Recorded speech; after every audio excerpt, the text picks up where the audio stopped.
560 টাকায় একটি চেয়ার কিনে কত টাকায় বিক্রয় করলে 25% লাভ হতো।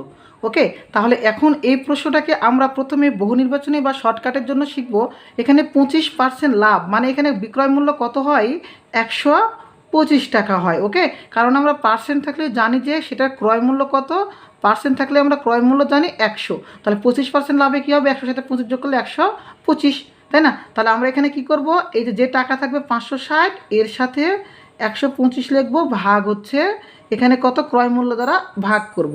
তাহলে এখানে যদি আমরা কাটাকাটি করি, এখানে কত দ্বারা করি, 5 দ্বারা করি। ওকে, তাহলে 5 25 125, 5 20 100, এই যে শূন্য কাটলাম, এই যে শূন্য কাটলাম, 2 একে 2, 28 দুগুণে কত হয়, 56। এখন এই 28 আর এই যে এখানে করা 25, এই দুটো যদি গুণ করিস তবে আমাদের অ্যান্সারটা পাওয়া যাবে। তাহলে আমরা 28 আর 25 যদি গুণ করি কত হবে, 5 40 শূন্য, হাত থাকলে কত 4, 5 দুগুণে 10 আর 4 14, এই যে শূন্য বা ক্রস দেওয়া হয় এখানে, 8 দুগুণে 16 6, হাত থাকে 1, 2 দুগুণে 4 রাখে 5, এই যে শূন্য, 4 6 10 শূন্য, হাত থাকে 1, 6 রাখে 7, উত্তর কত হইলো আমাদের 700, অর্থাৎ উত্তরটা কত আমাদের 700। ওকে, তো এই অঙ্কটাকে আমরা এবার বেসিক সহকারে শিখব।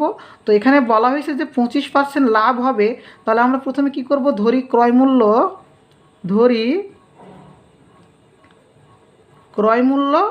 100 টাকা। তাহলে 25% লাভে